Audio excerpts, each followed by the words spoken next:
Ladies and gentlemen, welcome back to the number one most valuable real estate community in existence. Today we're going to be hosting a morning mastermind.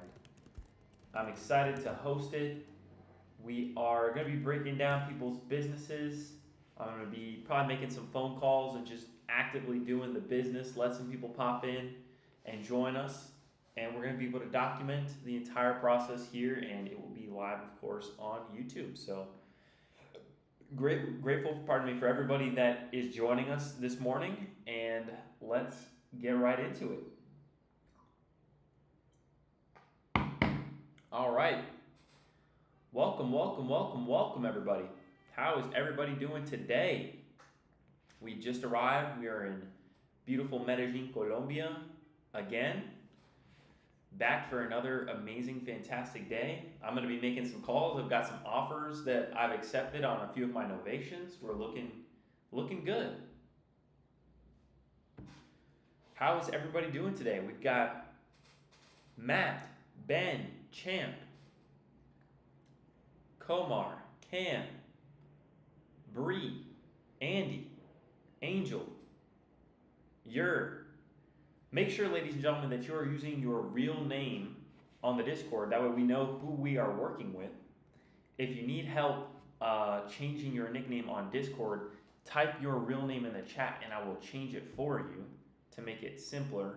Or you can right-click on your name and click Change Nickname. How's everybody doing today? Cam's locking down 2 sub 2s. Locking down sub 2s to owner finance. Are you doing a wrap? Yep, doing a wrap. There you go. That's awesome. I'm going to be making some calls today so you all can watch how I negotiate, how I talk to people. It's always great, to see some people actively doing the business, just even being in the same environment as those of us that are just constantly banging the phones. I have tried to structure some wraps, but I haven't done anything successful yet. Shaswat, got you.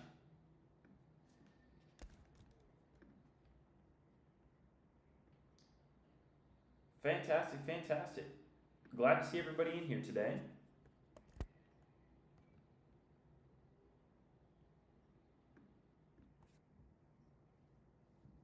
Why not? Numbers don't work. I had a plan to do a wrap with one seller, though that lead just kind of hadn't followed up with him. To be honest, he was on. It seemed like he was on board, but he never actually had like a high enough motivation to move forward. I presented the agreement and everything, and then I also tried to wrap another property in close to Phoenix. What is that town?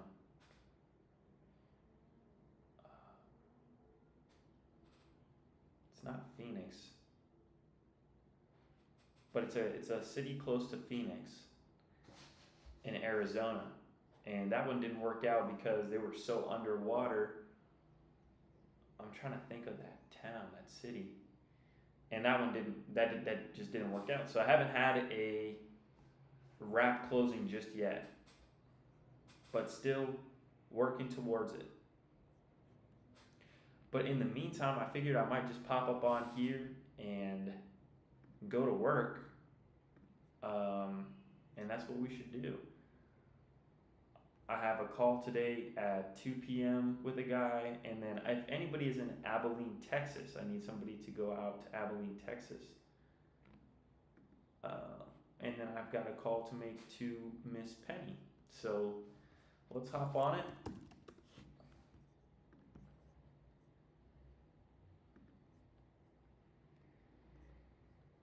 And let's make this an active mastermind where we are all working.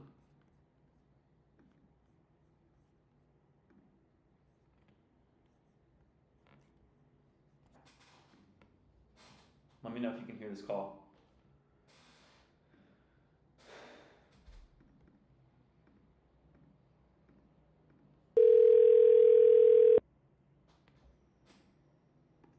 Good morning, John. Good morning, Bob. How you doing?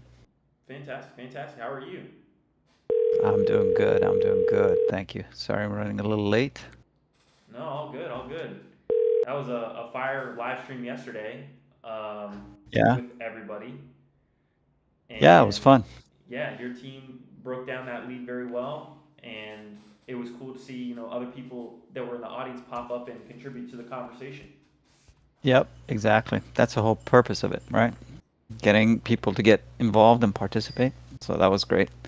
Yeah, my team afterwards, Adam and Simon, were talking about it, and they were like, "Okay, next week now we have a better idea of what's going on. Next week we're going to do this. We're going to bring one of our own deals that we've closed, walk it through from beginning to end so people can see what happened, how we closed, all of that stuff. So it'll be fun. It's just going to get better and better. That's all. Absolutely. Yeah. So how's everything going? How come we have such a small, lovely crowd today? I hadn't really put out an announcement besides just starting the event. Um, so we can Here, put I'll out go an put it in. announcement. I'll go Cool. put it in right now. And we can get into it. Yeah, you start and I'll join as soon as I finish this. Awesome. Yeah, I was just making some calls. I've got an offer that I accepted on an ovation for one of these properties. It's going to be a real small assignment, but hey, it's better than nothing, you know. Exactly. And it could Singles and doubles. singles and Singles and doubles doubles. could get that marketing budget paid for a couple weeks, so that's nice. Yeah, there you go. And working towards closing out. One of them, I got a half acre today that I'll be closing on. They are closing Cool. at 3 p.m. on their time. So let's see.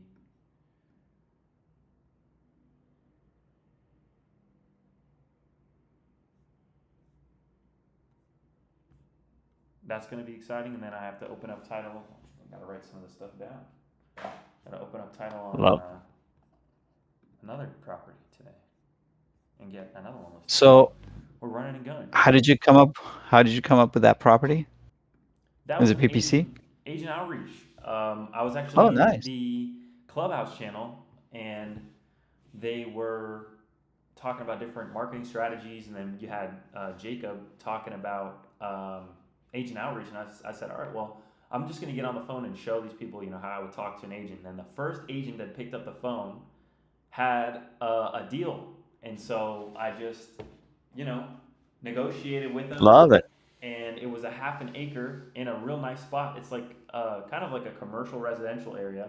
You've got like Mm-hmm. coffee shop and that kind of stuff, and there are houses around. But it's four separate Mm-hmm. lots that add up to about half an acre in Hartford City, which was a city that I was closing a deal on in that area. I still got to follow up with that guy. There was a lien that popped up on that property last minute, but if we could work that out, that'd still be a nice deal. And Where is it? yeah, Hartford City? Hartford Hartford City, City, Indiana. Connecticut? Indiana. Okay. Yep. And yeah, he told me about the half acre, and he asked if I'd make an offer. And when I offered him what I offered him, he laughed. He didn't think that I was being serious. He literally said, I didn't think you were serious, because I followed up with him. I said, did they decline the offer? But I listened to the seller situation because they said that it was a probate, and this was the last property in the estate that they needed to sell for them to get all the proceeds from the other properties. And I Mm-hmm. listened to that, and I figured they might as well just let it go. They don't want to throw it up on the market and get close to retail for it. So I offered $1,000 for half an acre in a nice spot. It's already cut up in four different lots, and they ended up accepting that offer. And so I'm going to be closing on that Wow. today, and that will be my first That is property, amazing. yeah, in my portfolio. So I'm excited. $1,000 for half an acre in a good area. Can't beat it. Amazing. Congratulations. Thank you. Just goes to show action. It all comes down to action. The more action you take, the more results you're going to receive. Absolutely. And I couldn't have done it, without this incredible community, all the people, have poured into it, and especially, you, Bob, and all the shows and information that you shared is life changing for real. I have this seller calling me. This is that short sale lady. Can you all hear this call coming in? No, I can't. Oh, people can. Good. You may need to tap into this live stream. Hello? Hello? Hey, Everine, how are you? Is this John Saylor? This Hi. is me. I was. Are you gonna call me today or? Yes, I was going to give you a call. I had that meeting yesterday that we Hello? spoke about. Can you hear me? Oh, yes, I can hear you. Okay, I'll be waiting for you.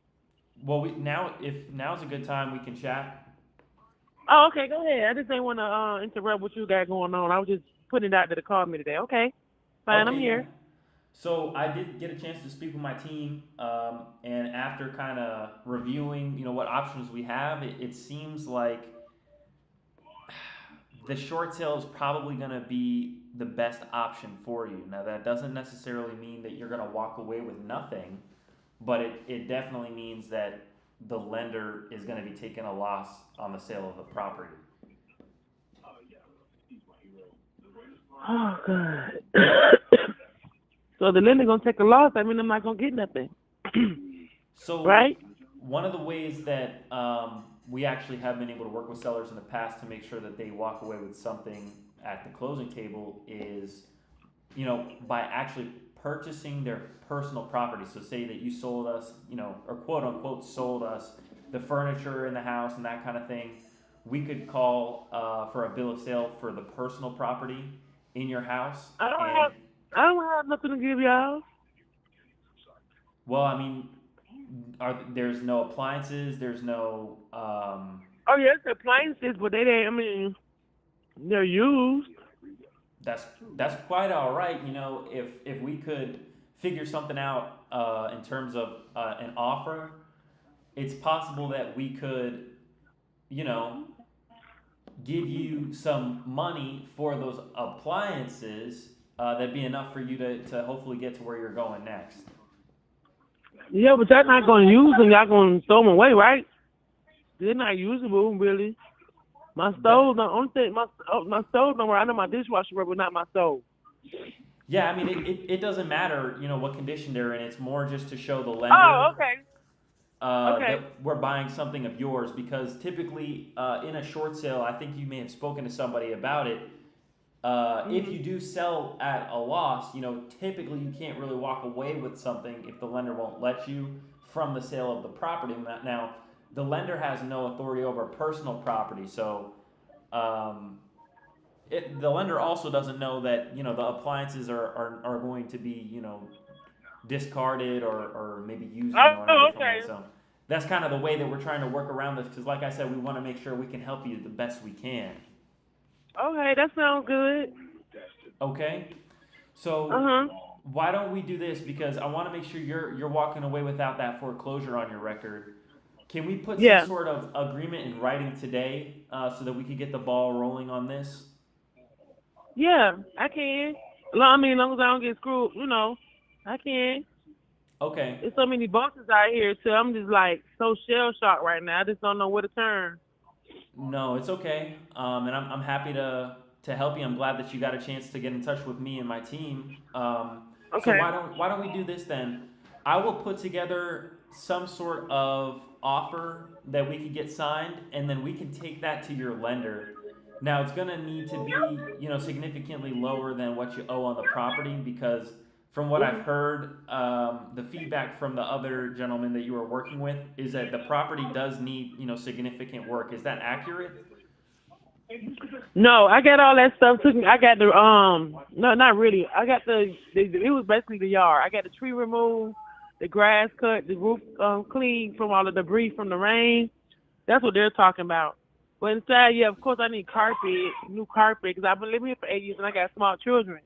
And of course, the walls gonna need to be repainted, but the floors are not messed up, the roof is not messed up, the roof's not leaking in the inside or the outside. Like the major issues that could mess up a house, I don't have those. Then my plumbing works. I don't have a leaky roof.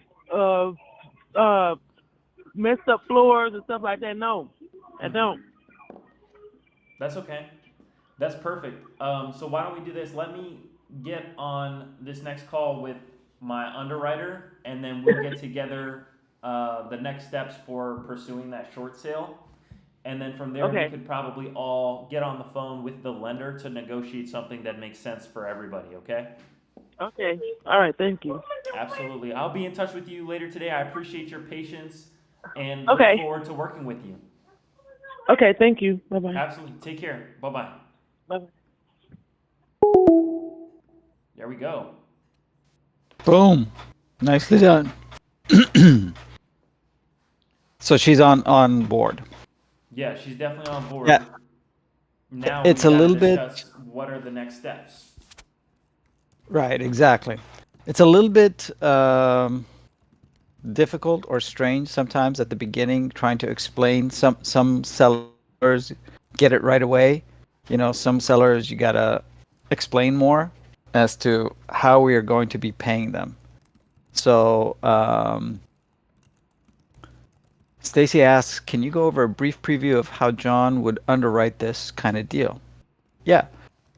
So it's just like any other transaction. You want to put it under contract, okay? She is in foreclosure, right? Not yet. She's getting close to pre foreclosure. She's falling behind on her payments. Okay, perfect. Yeah. Perfect. Okay. So in that case, so if she was in pre-foreclosure already, then what you would need to do is you would need to make sure that you have specific type of clauses for that state in your contract. But since she's not in foreclosure yet, then you can just use your standard contract, okay? And you're going to need to look up who the lender is and go to their site or contact them and say, we want to submit a short sale package, okay? And then what you do is from there, you gather all the information because they're going to ask you for specific documents that you need to collect from the sellers.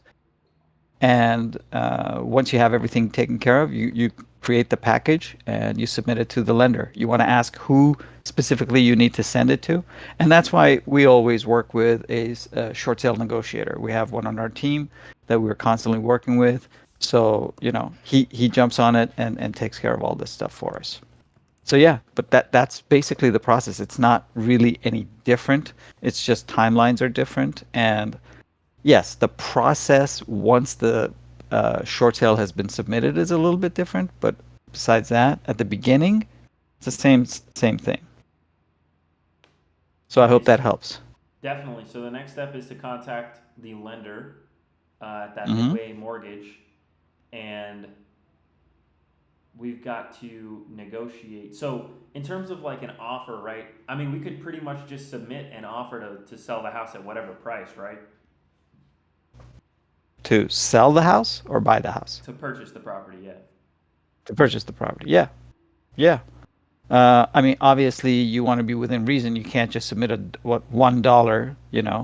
They're Right. probably gonna laugh at it and reject it right away.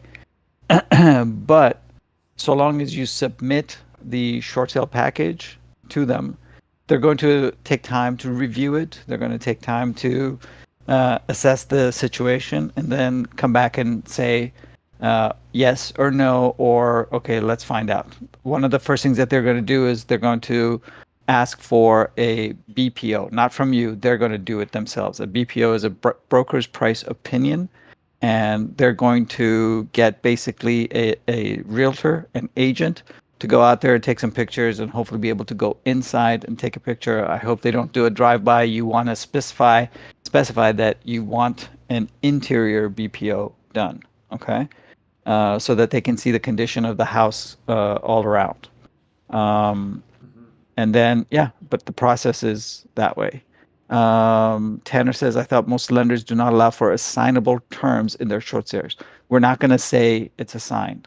Yeah, so if you have that, they're going to strike that. They're going to, in their counter, they're going to have that as one of their terms, that you cannot assign this. You're correct, Tanner.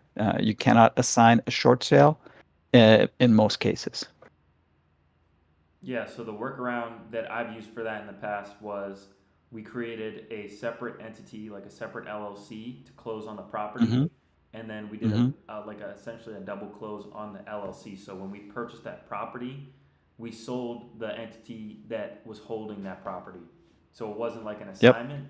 We sold the LLC that owns that real property. Yep. Double close again may or may not work. Most lenders will not allow it, and how they stop it is by saying um, one of their conditions for to accept the short sale is that the buyer is not allowed to sell the house for a term of time. So most of the times it's like 30 days. So that kills a double close.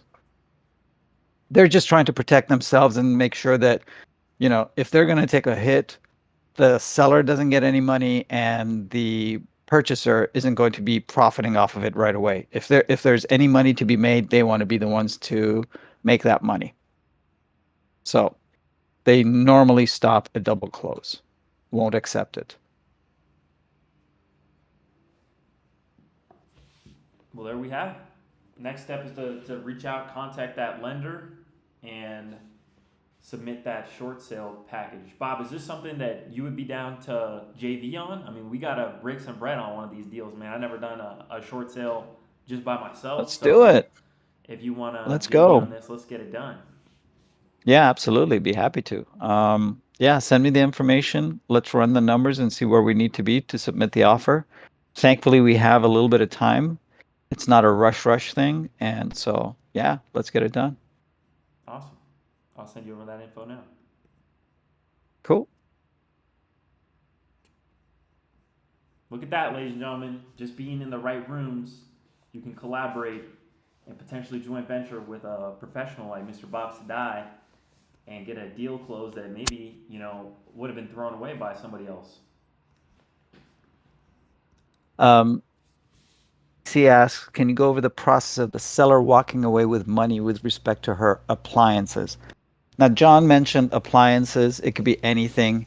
It could be their furniture. It could be, their personal belongings like jewelry and stuff like that. It really doesn't matter. Okay. All you want to do is specify that you are buying their personal belongings for X dollars, X dollars. Now, appliances, it can't be just any appliance. For example, if it's an appliance that's attached, it's like a fixture. Okay, you can't. That becomes part of the house, really. Okay. For example, when you sell your house, you can't say, "I'm going to take the microwave" if it's attached, right? Just like you can't take, uh, lights or what have you. Anything that's fixtured, your bathroom vanity. Just because you upgraded it doesn't mean you have the right to take it. Okay? Exactly. Fixed property versus personal. So anything personal, you can purchase. They can take away with them. So, for example, appliances could be refrigerator, could be washer and dryer. Okay? So those things you can buy. How much are you going to pay for that? I mean, realistically, you can pay, I don't know, 2,500, 5,000. You can't say appliances for 100 grand on a $200,000 house, right? So it's got to make sense. They gotta come with an autograph for that $100,000 mark. Close on it and flip it. Again, there could be clauses that will not allow it, and it gets recorded, Eric. So that's how they'll know. Okay, title companies won't clear it when you want to flip it on the back end. So you just have to be careful. I personally like the way that John does it. Is you buy it under an LLC, a new LLC, and then you transfer the ownership of that LLC. For how long? It depends on the lender. It could be, most of them are at around 30 days. Some could be a little less. I saw one that was at 60 days. So it all depends on the lender.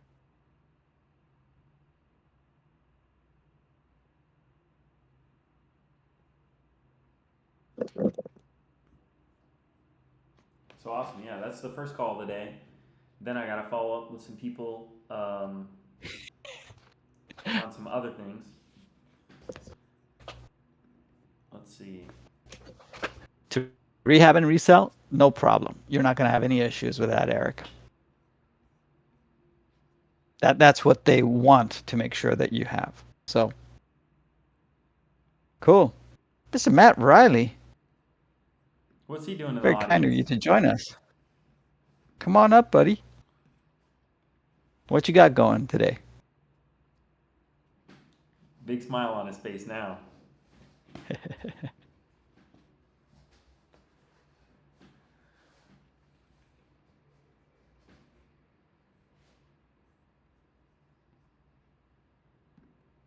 What else do we have? Is it worth purchasing a personal home subject to? Absolutely. Absolutely it is. Especially if you walk into some equity as well. Absolutely it is. You just have to make sure that the terms are good, okay? Actually, sub to the community that Pace Morby created has grown dramatically, mainly because most of the people that have recently joined has been to learn about subject to so that they can purchase their own homes or come to deals, where other sub 2 students, so for example, like me, I go find sub 2 properties, and that's one of the main places that we market it, is because there's a lot of people who want to live in those properties themselves. Yep, That's awesome. 14,500 members. You just have to make sure of a couple of things, Kevin, if you're purchasing for yourself. Number one, that you are able to make the payments, because at the end of the day, you're playing with someone else's mortgage. Okay, you're taking over someone else's mortgage. So you want to make sure that you are able to make those payments, monthly payments. Okay. And number two, that you're walking into a good deal. You don't want to put yourself in like what was that one that we saw yesterday, John? 7.5% interest rate? That's her. You know? That's the one that we just spoke to. Oh, yeah. Yeah.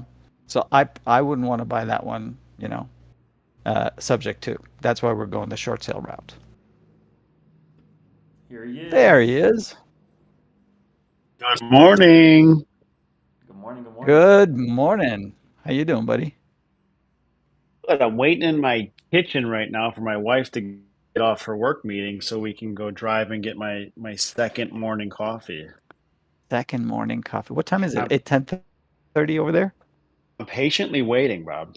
I hear her Well, why just don't you have yapping another upstairs. cup of coffee while you're at home, so that you can patiently wait for your third cup? That's not a bad. I mean, hey, what's better than 2 cups? 3 for sure. I mean, I'm Right. down here, like I said, I hear her yapping upstairs. I know the meeting's over. Now they're just, trying to be a good boy down here. Wait, You're such a good boy. I'm trying. I'm trying my hardest. How's life treating you, man? I haven't talked to you in a while. Good. We business is good. I didn't realize how good the pipeline was right now until we were walking the dogs yesterday, the day before, and she was just like, "Hey, so what's going on with everything?" And I kind of rattled off, and I was like, "Oh, we're actually doing good." And then I took everything and I added it into ChatGPT and had it add up the potential assignments, and yeah, things are good right now. We got. You know what I'm finding out is novations are cool, but they are quite the pain in the ass sometimes to get listed. Boy, oh Yeah. boy, Yeah. that is a battle in and of itself for sure. Definitely. That's one of the major obstacles or challenges of it. Yeah. Yeah, I Finding the mean, right way of doing it. 100%. I think the two biggest obstacles is making sure that everything is properly disclosed to the seller, Mhm. so that way when you actually hit the market, you're not like worried or freaking out that like, oh my God, what if the seller sees this? Making sure that you did it the right way, disclose that they know what's going on, so you can have a good time on the market. But yeah, getting that thing on the market to begin with. Two of the deals I got right now is novations. We burned a week of the contract just trying to get the agent get an agent. I tried the flat fee service thinking that would be easier. And it worked for one, but then they gave me some real challenges on the second, and then a couple agents said no. So it's been tough, but We got 2 on the market right now. So that was one of the things I just threw out, and I guess John liked it too. I don't remember when it was, but I was talking about if we could find agents who are cool with novations nationwide and have them, promote themselves like that. Yes, 100. It would be such a smart business decision on their part too. Right? Again, making sure, okay, like you're a licensed professional, so obviously you want to say, hey, I'm good with novations so long as you're using the correct paperwork. And like Paul has mentioned it in here before, where he's like, hey, I would do them as long as I know that the paperwork is correct and that the seller is aware of what's going on and everything's been properly disclosed. Yeah, I have no issues with it. I think it'd be an extremely smart business decision, and how much business they can generate just from communities like this, how many listings you'd be able to put together, and the book of business that you could get that way. Couldn't agree more. Absolutely. Potentially millions of dollars worth of listings just from 1 or 2 communities alone. I mean, just think about it. If we found 2 agents that understand and cooperate per state, 100. 100 agents. How many agents are there out there? Hundreds of thousands? All we need is just 100. I think there are a couple Yeah. million. Though, yeah, probably. Those uh, those 100 agents are going to become rich quickly. Especially if they're And in hot markets. yeah, and like you're an agent, just like I was Mhm. too. The biggest struggle of being an agent is getting that book of business, right? Yeah. Trying to stand out in a world of where you throw a baseball and you hit 15 other real estate agents, especially depending on what market you're in, like a California, Florida. Like Florida, it's like one out of every third person population wise is a real estate agent in Florida. Like it's crazy. Amazing. So the hardest thing to do is make money as a real estate agent. How am I going to stand out in this crazy competitive, saturated world of real estate agents? Everyone's working with first-time home buyers, doing the typical stuff, right? Everyone's going after the same food. So Mhm. I think that would be extremely, yeah, a smart business decision, and it would put you in a niche category, and you could become an expert at that thing. And now you're the go-to guy or girl for that type of transaction.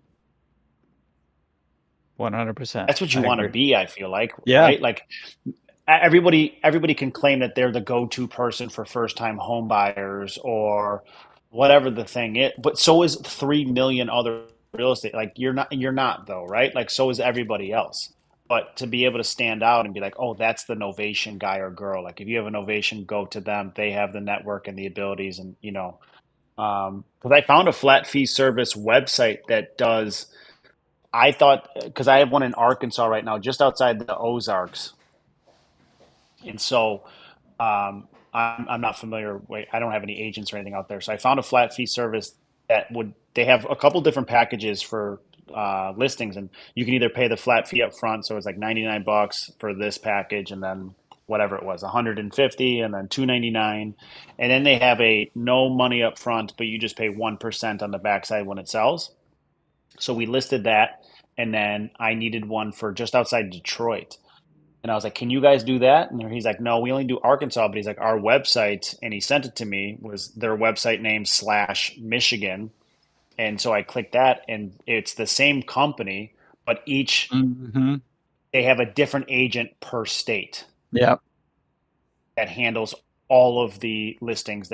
So I reached out to them and I gave them the novation paperwork, and they reviewed it for like 2 days, and they were like, sorry, we just don't feel comfortable doing this. And so that's where that went. So I had to reach out to an actual local agent and go that way. But imagine having like a novation network like that, like a flat fee, not even a flat fee, but just like a national novation network. Ooh, the triple N, National the National Innovation Novation Network. Network. Like that. Wow. Look at that. And it's similar to that website where you just, whatever state you're in, this agent or maybe 2 agents, whatever it is, um, again, so long as you have the proper paperwork, will list your novations. Yeah, It's I think awesome. what see, Paul that's mentioned in the exactly side like what chat, Paul was saying. yeah, super important. I'd love to get Paul's opinion on this because Paul, he's an active agent, and so this is what he does all the time in terms of just like normal listings. So, good morning, Paul. Morning. Mr. What's up, Paul. gents? The Good morning. Good Steez morning. train. Choo Oh, choo. good morning. Yeah, no, novations are cool. I've had a couple guys try and, do novations with me. The biggest challenge I've had, man, is I feel like the wholesaler hasn't necessarily really explained to the seller what's going on, right? So like they're kind of signing their life away and not they're just signing paperwork and not really understanding what they're doing, which has put me in a couple positions where I've turned them down just because, at the end of the day, if it's seller, I think I'm ultimately on board, right? If they understand, hey, I don't want to deal with this. I don't want to negotiate. I don't want to do anything. I just want to do the showings, and they're aware of what's happening. Like the property's going to get listed on the MLS. Like I'm totally fine with it. It's been the challenge I've had is that, the conversation beforehand to get the novation has been not necessarily as transparent as I felt it could have been for that seller, right? Which That was brings me to which was my the big question, challenge. Paul, which is, as an agent, right? Especially because you want to make sure that you're keeping the seller's best interest in mind. You've got a fiduciary duty to them. What Yeah. exactly would you like to see from investors that approach these sellers with novation opportunities, telling them that, hey, we are going to list this property, we're going to market this property? What disclosure do you want to see us make to feel comfortable about listing a novation? I mean, Wait, I before think you answer that, Paul, I got a question before that. So that was a Okay. great question, John. But the question that I have for you is it the agent that needs to understand what novation is and what's going on, or is it the broker? it's a little bit of both. I think the broker for sure. So there is Yeah. pushback from brokers as well, right? Like Yeah, exactly. speaking 100%. That's from where all my pushback comes from when I'm Yeah, asking agents about because you're Yeah. novation. talking to agents, you explain everything to agents, and then they're trying Mm-hmm. to explain it to the brokers, and the brokers are you stupid? Get out of here. No. I think, yeah, and I think, just a level of transparency in the entire process, right? Like, because I have a lot of transactions, right? I do commercial transactions under residential brokerage. So, like, half the time Mhm. my contracts come in and my broker's like, what the hell is this? You've got legal language all over the place. Like, what's going on?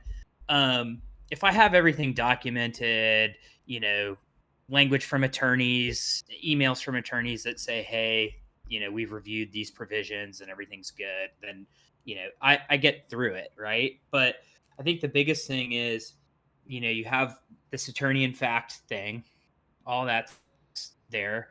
I think the hard part is, okay, your attorney in fact, the thing that brokers have a hard time wrapping their head around is, okay, your attorney in fact, but a lot of the novations that I've seen have this purchase agreement that's in place. And I get it. The novation portion is you're canceling that contract and replacing it with another, right?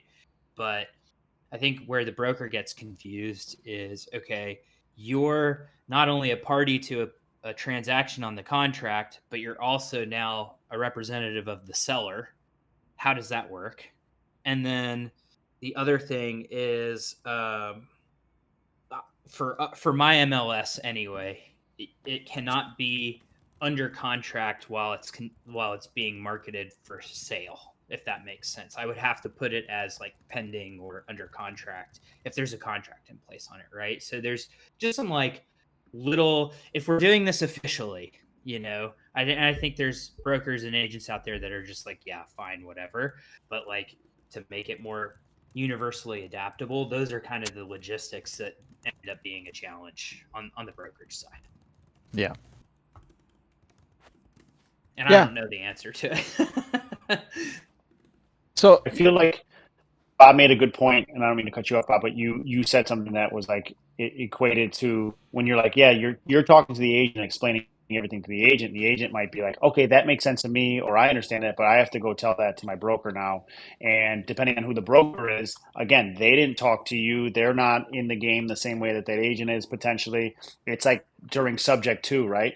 You're going to go sit there for 20 minutes and explain this to the agent if you're doing direct to agent, right? You're going to explain subject to, the nuances of it, the due on sale clause, the defaults, everything else. And now they're going to take everything you just told them and they're like, all right, I'm going to go relay this to the seller. And then they go to have that conversation with the seller and it's like a game of telephone, and maybe some things aren't portrayed correctly or there's some missing things. And so it just, and then that broker, the second they get confused, just like anybody else, a confused mind says no. So they're like, Mhm. this seems very risky and dangerous. Let's just not even bother. Yep. My- Well, they want my- their bread and butters just like we do, right? Yep. Right. And their 100%. bread and butter is just your traditional get the listing, put it up, we'll sell it. And the other thing is, one thing that most people need to understand is when an agent gets a listing, it's really not their listing. It's their broker's listing because Right. they're working underneath that broker's umbrella. And so you don't own that listing, the broker does. And that's why on a HUD or settlement statement, you don't see the agent's name necessarily, you see the broker's name, right? And that's why you also have them in purchase contracts as well, realtor contracts, I should say. Yeah, I think like for me, I've thought about it logistically, right? And I think the biggest challenge is from really like how does the wholesaler get paid, right? That's where I feel like the biggest hurdle um, is like, is that initial purchase and sale agreement even necessary, or could you not have an agreement in place that says, hey, attorney in fact, we market your property for sale, and you're guaranteed to net X, I'm guaranteed to net anything else. Like, I feel like an agreement like that would almost make it easier for the broker to kind of see, because you're now just kind of that whole party. But it's again, not yet an area of expertise for me from a contract perspective, but it's when you've got two contracts in place. How do you get the title company involved? Is the title company even aware of the first contract or not? That type of thing. And that's where I've hit issues with novations with guys who are like, yeah, well, it's just a purchase and sale agreement. I'm also attorney in fact, and we're going to use this title company, and then I'll loop the title company in. And once they're aware of the fact that there's already a contract on it, they're like, we're going to have a hard time underwriting this from an insurance perspective, right? And so there's just some little kinks to work out on it, to like make it, I think, something that you could do, kind of everyone could do type of thing, right? But and again, I still don't know what the best solution would be. But yeah, it is. Someone mentioned, I think Tanner in the chat, where it's like it is similar to kind of a net listing, right? So it's a net listing with a brokerage fee attached, which is interesting. Yeah, I think it's just really important that we start to ask these questions now, because novations will definitely continue to become more popular, and we want to make sure that we don't run into the same types of regulations. I know that there are definitely going to be regulations in some form or fashion, but to try to stay ahead of that and just make sure that we are disclosing as best we can. Now, of course, if you were to tell somebody you just purchased a car from that, if they decided to list it themselves or do the work themselves, they'd be sour about it. I mean, anybody, you could sell a trading card, at a convention and then see that you could have got more money from somewhere else and feel bad about selling your trading card, right? But I mean, it just so happens to be a house is the widget, right? But I've just been disclosing by asking, hey, you don't mind if we market this property, do you? And that seems to be working. I feel like I'm disclosing my intention to market the property as best as I can. I don't know how I can make it more transparent than that. If the seller's on board at that point of allowing me to market the property, obviously they're going to know that people are coming in, they're showing the house, especially if they live there. I'm just trying to figure out what other ways can we disclose to the seller about us marketing the property in a way that doesn't leave them feeling bad about selling it at a discount, but makes the realtor and the broker feel comfortable about listing it. Yeah. I mean, the alternative is Andrew just pointed out. I mean, you could just essentially wholesale it, right? Get good lender relationships, which is something I'm making a call after this on a property that I'm looking to wholesale personally. Where, you know, I've got decent lender relationships for a piece of property. I'm going to go in, pick it up for cheap, and, you know, it's X% down to make the acquisition. I'm going to be able to turn around and sell it for 2x my acquisition price, right? And so There you go. if I can do that, you know, fantastic. But I think that's ultimately the easiest solution. But if you don't necessarily have the capital or the relationships, I mean, I would just think the easiest way to get through the brokers is disclosures, and just full transparency about the entire thing. Sellers aware, brokers aware, all that type of stuff. But yeah, I mean, it's, to me, I would just wholesale as well, you know. But it's tough to say because there is risk about that too, right? Right.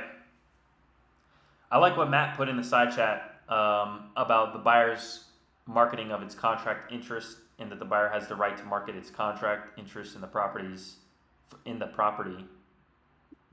And I just over disclosing, right? Because like if you're doing a novation, like that's my purchase and sale agreement. Then I have the indemnification and attorney in fact as well. So it's like, it's not like I gave in a novation, it's not like I gave them a ChatGPT 1-page purchase and sale agreement that mentioned nothing about assignments or marketing the property or my interest in the property, not, you know, and then threw in this indemnification and attorney of fact. I have not only this in my purchase and sale agreement where they initial this and sign and agree to all of this, but they also have the additional documents as well. So again, and some agents and brokers are still going to say no because they just don't feel comfortable with novations as a Exactly. whole, regardless, which is fine. That's 100% your prerogative. You run your business how you want. So I think no matter what, there are going to be agents out there that, regardless of how airtight your contracts and agreements are, they're still not going to feel comfortable because maybe, like as Paul mentioned, we don't care what your contracts say. We were not a part of that original conversation. So we don't know what was said or used to get them to sign this paperwork. Are they even aware of what they signed? And they just don't want to have to deal with any of the ramifications that might come along with it, which again, I completely understand. And I think that would be the biggest part or hurdle about doing like a national, not that we're really, you know, doing this innovation network, is again, you're just getting flooded with contracts from people all over the country, and you are basically taking them at their word and just looking at the agreements and going, okay, well, this has all the appropriate language in it. Okay, let's list it. You're going to run into a lot of issues, I imagine, on a national scale, just like people here that are doing it on a smaller scale that have had contracts fall apart once it goes live on the MLS because now the sellers, for whatever reason, changed their mind, or you guys thought you had different conversations. And so I think that's the biggest struggle. Yeah, just full, like, that's kind of the big thing, right? Is brokerage is a reputation business. So if the seller is fully aware, you know, then it's fine, right? Like if they absolutely understand what's happening, then it's not really a lot of risk for the agent or broker, right? Like you can just kind of move forward. But if they weren't aware and then they see it on the MLS or whatever, or they're, you know, everyone knows a realtor, so their realtor's like, hey, I didn't know you were selling your house, that type of thing. And all of a sudden they're like, I didn't know I was on the market. You know, that's when it's like a little bit of a dicier situation. So, yeah, it's interesting. It's an interesting concept. I like the idea of Novations Fair. I think it's a clever way to work around some stuff. But it is new, right? So there's stuff to navigate there. How do you get broker involvement? yeah, I'm even going to start I'm adding, so what I shared in the side chat, on each page, at the bottom of each page of my contract, I have to initial and the seller has to initial, which from a legal standpoint, basically, if you're initialing at the bottom of the page, you have agreed to everything that's on that specific page. But again, that's still a seller could still claim ignorance or that they didn't know and they didn't read that one specific section and they read everything else on that page. So I'm even going to include initials next to that specific section, even though seller initials are right below. It just so happens that section right there, I'm going to add 2 more initials next to that 13.3 and then still make them sign the bottom. I'm either going to do that or I'm creating a separate addendum that basically is just going to speak to the novation that I'm going to type it out. The seller is aware and understands that this property will be marketed and potentially on the MLS, whatever and making them sign and initial that addendum. So again, making this as cut and dry and clear as possible. I just had a deal in seller that the title company emailed me last night. Talk about leaning on your purchase and sale agreement, your contracts. We have the end buyer. Everything's fine with the seller. Everything's been disclosed, but the title company was like, "Hey, we need something written from the seller that they agree that this property is being assigned before we do this closing." And we've already been under contract with title for like 2 weeks now. And so, could we have gone to the seller and told them, "Hey, we need something"? Yeah, because it's already been disclosed, and it would be fine. But I screenshotted the contract because right above 13.3 is 13.2, which speaks to the assignment. And then there's another part of the section as well where it says it speaks on my LLC and or assign. So I wrote that to the title company and they were like, "Okay, thank you for pointing that out. No more need for the seller signatures." So having the proper contracts in place and being able to lean on them in certain scenarios is always helpful as well. Yeah. And over disclose. And then this is more specific to my area, but my local MLS doesn't actually allow us to market assignments. So it has to be the property owner that is selling the property. You can't market your equitable interest in the property on the MLS, which I don't know if that's true for every jurisdiction, right? But for my local area, it is, which is, I think there's people that have obviously gotten away from that, and I'm sure there's people breaking the rules on it or whatever, but that's a challenge, at least in my neck of the woods. I think that's true everywhere, Paul. I'm pretty sure it's true in California as well. And that's why the contracts are written for novations the way that they are. You got to put it under a purchase agreement first for the agent or broker to accept to list it. Right. So I think I could be wrong, obviously, but I think it's universal. Yeah. You can't, because you still don't have the rights. I mean, even though you have equitable rights, you haven't closed on it to have equitable rights. Right. And that's been something that I think we've had kind of varying opinions on that, I feel like, in the past. So I could only speak to like my MLS, because I know someone else was like, I think we've had another person in here before say, yeah, you can just market your equitable interest on the MLS type of thing. And I'm like, I don't think you can do that. Not at least in my neck of the woods, you can't. And I was like, I don't know if that's true or not. I got to double check for everyone else, but yeah. So yeah, it's tough. That's where the purchase and sale agreement, I'm like, is it even necessary for you guys, or could you just do attorney in fact and then go market the property with a disclosure with some sort of net agreement in place? I just saw crazy. We're talking about this right now because now this is giving us a lot of ideas. We were talking about getting a network of novation-friendly agents and that kind of thing together. I just saw on the Introduce Yourself channel, the founder of eXp Realty just joined the community, and maybe there's an opportunity for us to sit down with him and work something out where we could probably get that brokerage on board to want to list properties from members of the community.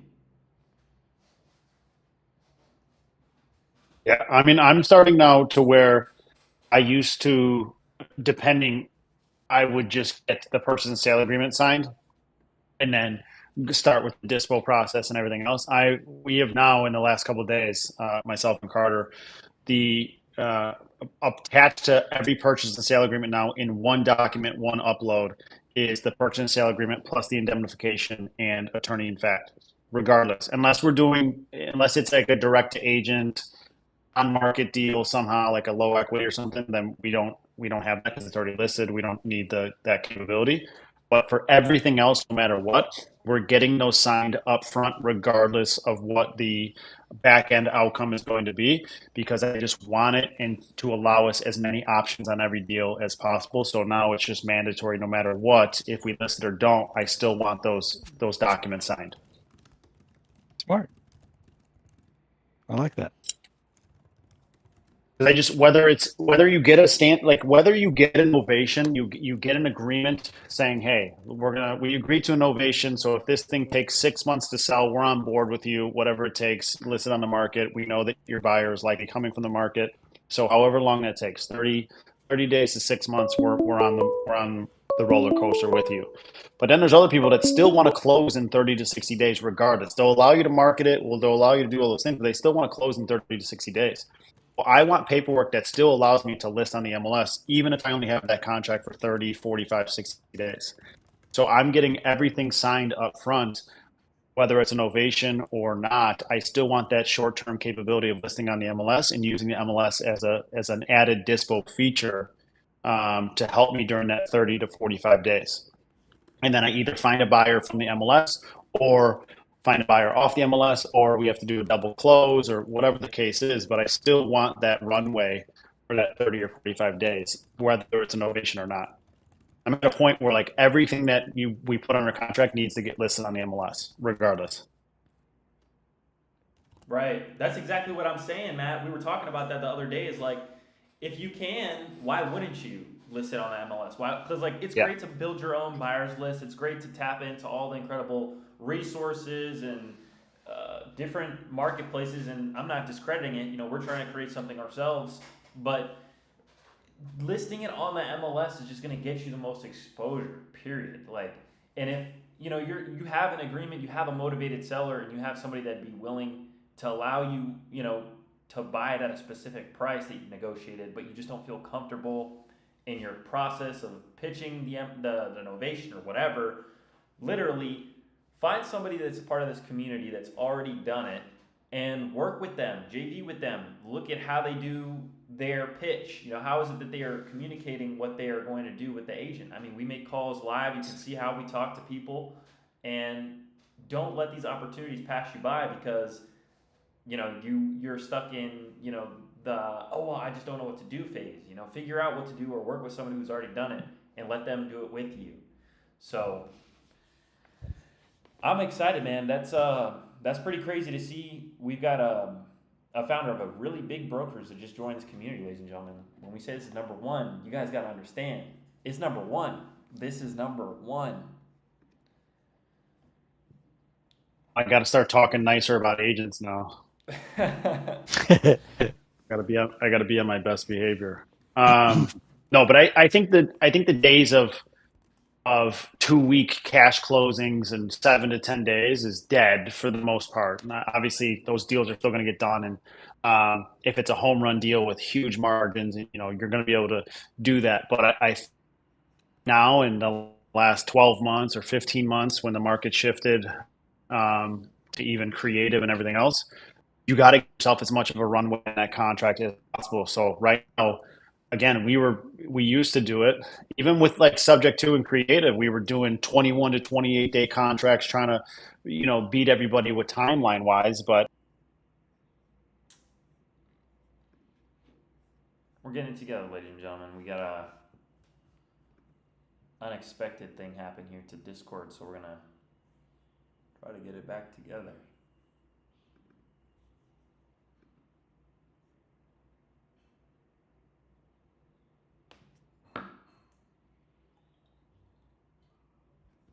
That as well. yeah, And explaining it. It's a matter of explaining it to the sellers, and you're kind of scorching the earth with it too, which is good. But you're explaining, hey, you know, if you want it done right, this is how long it's going to take. 100%. And, you know, realistically speaking too, you know, those 7 to 10 day closings, do they happen? Yeah, of course. But for all intents and purposes, no matter if it's cash or financing, that average transaction timeline is pretty close to 30 days regardless. Once it goes through title, Mhm. title search, title Yeah. commitments, anything a seller might need to do during that transaction period too, like go clean out the property or go get stuff or whatever it might be, it usually ends up shaking out to pretty close to 30 days. So I don't think a 30-day closing, even with cash, is that far of a stretch in that regard. I think if somebody promises you a 2-week closing with cash, they might end up closing in 21 days or whatever. Is that really worth whatever discount you might have taken to accept their offer for 8 days sooner? Yeah, our average is 34 days, right? Exactly. So that's, especially on somebody that might be bringing in private money or some sort of finance. Like there's just I don't care what it is. There's still things that need to be moved around and figured out during that contract period. So I think 45 days is probably long, depending. If it's owner occupied though, like a lot of our PPC leads, they're living in the property. They need time to move their stuff out and go to that next house and do whatever they're doing. So it will allow you 60 days to do what you need to do, move out, get all your stuff out, do whatever you need to do.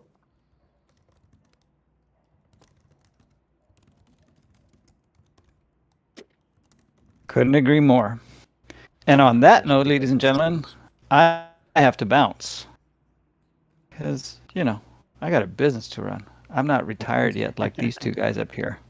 No, far So from I'm retiring in 4 years. If the business is going to shit in 5, I'm retiring in 4. There you go. All right. I hope everyone has a great day. Hugh, you got a question for me? I've been getting good pre-foreclosure leads, but also losing them from lack of time, still working on cars. Can you help me close these? Hugh, are you fucking kidding me? Come on now.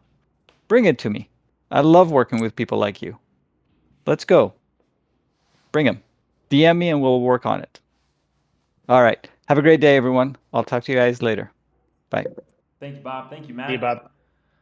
Man, ladies and gentlemen, we got a lot of opportunity coming into the community lately. Just that one. I mean, first and foremost, I gotta thank everybody that shows up on a regular basis and contributes any way that they can, whether that's with a question or an answer to somebody else's question, a suggestion, a resource, a referral. I appreciate you all sincerely, and I'm grateful. I believe that things are aligning for everybody's positive growth and best interest, and I can't wait to see what the community looks like in the next couple months, man. I got a really good feeling about life in general right now. So I appreciate all of you for making this the #1 most valuable real estate community in existence, and I can't wait to see you all back here tomorrow for an incredible podcast. Take care, everybody. Have a great rest of your day.